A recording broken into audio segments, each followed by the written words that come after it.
काल आमी सगळ्याक इन्स्ट्रक्शन्स दिल्यात जाता तितली हांव म्हणटा 100% मे नॉट बी अचीवड इनिशियली पूण जाता तितली सेग्रिगेशन आमी करपाकच जाय. जी पळय गार्बेज सेग्रिगेटेड मॅनराक येना न्ही ती आमची जी पळय ट्रान्सफर स्टेशन्स आसात थंय आमी प्रत्येक सुपरवायझराकूय बी आमी सांगलां की थंय जाता तितली सॉर्टींग थंय करात म्हणून.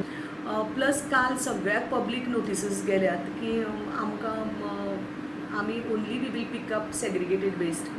We have also sent we have also sent notices to all the institutions like Ravindra Bhavan आमचे, Sports Authority, PWD department, all the departments, SGPDA, that we will not touch if the waste is not segregated. People have to cooperate. People have to understand, that this is an environmental problem. It is not just a problem of MMC.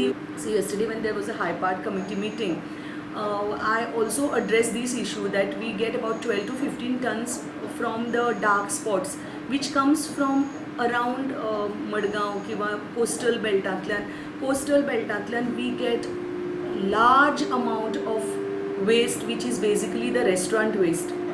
Many a times even we have caught the rickshaws, we have fined them, and they happen to be some restaurant owner in Mobor, somebody in Suravli, somebody in Benauli.